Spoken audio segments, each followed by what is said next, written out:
Ang ganda.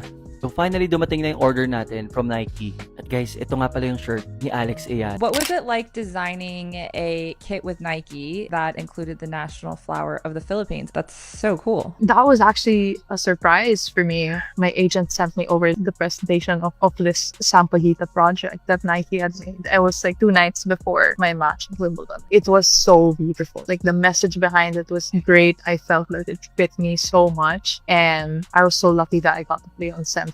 The stars aligned for me. I mean, would have aligned even more. The internet acts as though someone has leaked free tickets to every final ever played when a tennis star releases a basic Nike collection.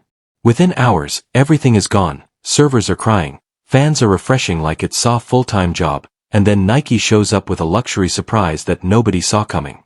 That gift changed everything, so the real question is not how quickly it sold out, but rather what they gave her afterward. Make history at Wimbledon with a hair tie. Tennis player Alex Eala is the first player from the Philippines to make the main draw at Wimbledon. For her debut, she wore a custom hair tie by Nike featuring the Sampaguita or jasmine flower, which is the national flower of the Philippines. In the gift box, Nike also included a Filipino proverb in Tagalog, and it read, "Kung may tinanim, may aanihin." I hope my Tagalog's okay. It basically translates to, "You reap what you sow." Alex called the Sampaguita flower a reminder of where she came from. It's incredibly rare to see a Filipina athlete wearing her culture proudly on a global stage like this. A launch designed to be quiet rarely survives contact with real audiences, and what was supposed to be a controlled rollout of a new athlete collection ended up behaving less like a product release and more like a global stampede that no one in the building, not even the engineers monitoring server loads in real time, could fully explain as it unfolded. The verge of making history. With just days to go before the Wimbledon seeding cutoff, the Philippine star is sitting on a provisional ranking of number 33. That puts her right in the bubble for a seeded spot at the biggest tournament on grass. But is it enough? The maths is getting intense, and the race to June the 22nd is officially on. Here's the deal. If Alex stays inside the world top 34 by next Monday, she's likely seeded. We've already seen Hailey Baptiste sidelined with injury. The moment the countdown hit 0, everything that usually behaves predictably in the digital retail world stopped behaving that way entirely. Traffic did not just increase, it surged in a way that collapsed assumptions built on years of previous athlete launches. But tennis, the WTA has a superstar in Alexandra Eala. As much as I've been saying for the last 2 years, tennis needs a superstar, yes. They have stars. They have Coco Gauff. They have Iga Swiatek. They have Sabalenka. However, when it comes to selling out those first, second, third round matches, the Philippine fans, they show up, they show out. And they've been doing this since at least the US Open when I first noticed it, when she had that amazing match versus Clara Tauson. Now, Clara Tauson just beat McCartney Kessler, and I would love to see Eala versus Tauson. Within half a minute, the entire system began to buckle, and what followed was a complete breakdown of expectations as the first signature collection of Alex Eala moved from anticipation to chaos almost instantly. Mentioned Alex Eala because I know you two are besties, but I will also say I watched your vlog that you shot a few weeks ago, and you appeared to be besties with pretty much everyone. You were tight with Maya Joy. You were talking to Dasha Kazakina. Who else was in that one? Priscilla Han. So many. No, yeah, girlhood forever. So it's just, we're in this together. We see each other. Fans weren't just perusing. They were competing in real time, and the intensity of that competition was strong enough to overwhelm even the infrastructure of Nike, a company accustomed to handling global attention at scale. What made the moment even more striking was that this was not driven by traditional hype cycles or advertising saturation. Instead, it came from a deep emotional pull that had been building for years, especially among Filipino supporters who had followed Eala's rise from junior promise to professional relevance. On the world stage, as the collection appeared online, the response was immediate and almost instinctive, as if millions of people had agreed without speaking that this was not just merchandise, but representation. Marketing success in the traditional sense did not cause the servers to fail. They failed because demand behaved like identity expression, and identity expression does not scale neatly. Everything vanished in less than 4 hours. The tennis dress inspired by national colors disappeared first, followed closely by the warm-up pieces and accessories that had been carefully designed to reflect a blend of sport and cultural symbolism. The limited edition footwear, which had been positioned as the centerpiece of the release, vanished with the same speed as the rest of the collection. What remained afterward was not inventory, but disbelief, especially among those who had assumed they had time. Across different time zones, fans who had stayed awake through the night found themselves staring at empty pages and refresh errors, realizing too late that hesitation had no place in this kind of digital moment.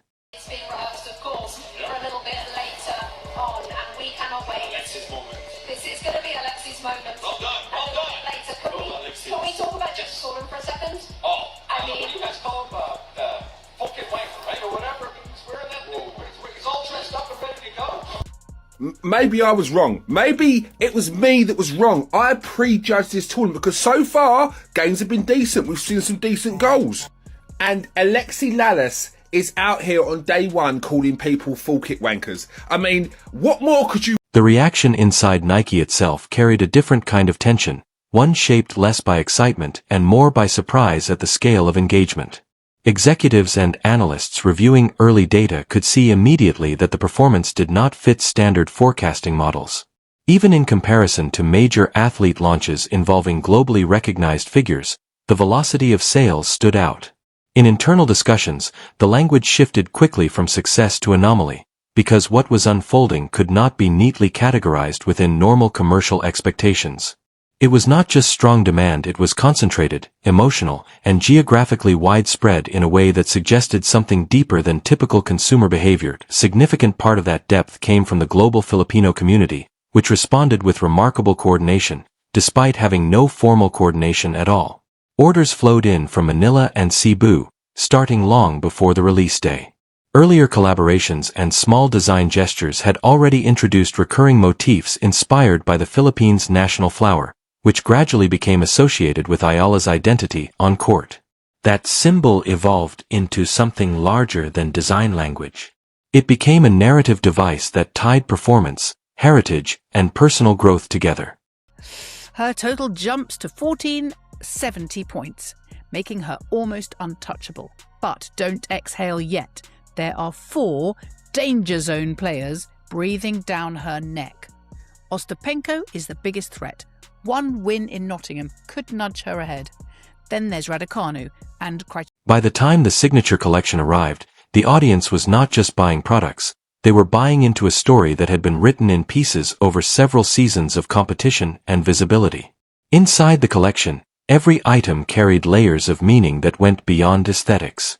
The apparel incorporated visual cues drawn from national identity, while accessories reinforced the idea of continuity between athlete and origin.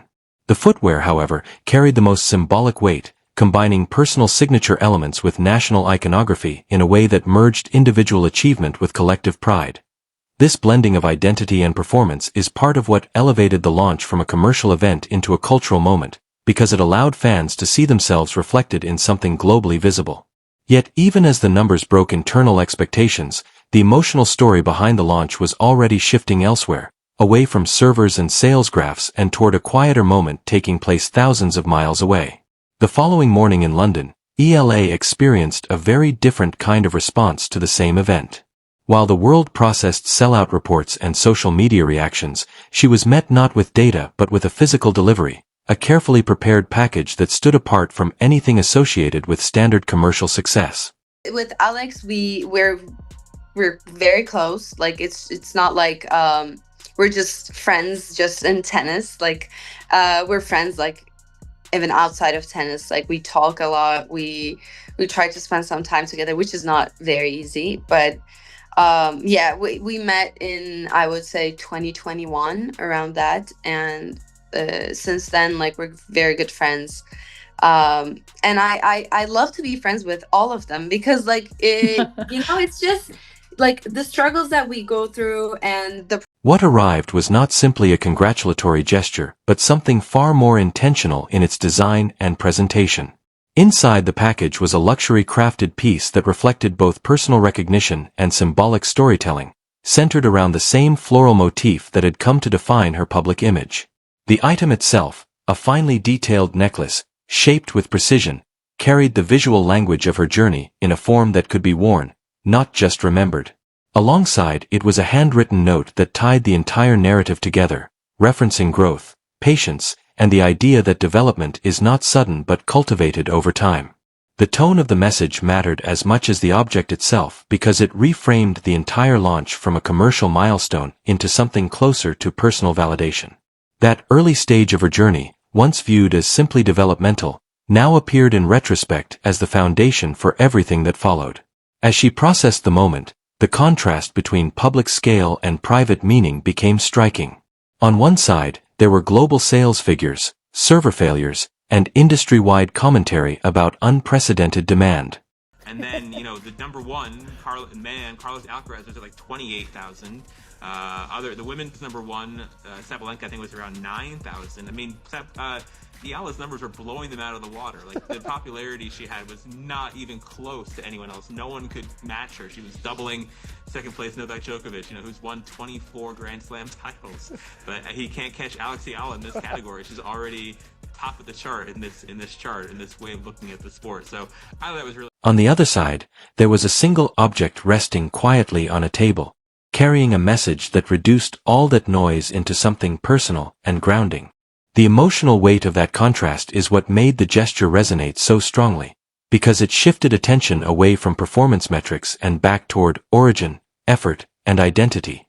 The deeper significance of the entire sequence becomes clearer when viewed as a continuous progression rather than a single event. The early symbolic gestures, the growing visibility on international stages, the increasing recognition within global campaigns featuring elite players such as Carlos Alcaraz, and the steady rise in cultural relevance all contributed to a moment where commercial success and emotional connection collided. By the time the signature collection launched, it was no longer just about sportswear, but about representation at scale. What followed in the aftermath was a realization within the industry that traditional metrics were no longer sufficient to explain what had happened. And yet, despite all the attention placed on numbers, charts, and sellout speed, the most enduring part of the story remained the simplest element of all, a quiet acknowledgement that success at this level carries meaning only when it remains connected to its origins.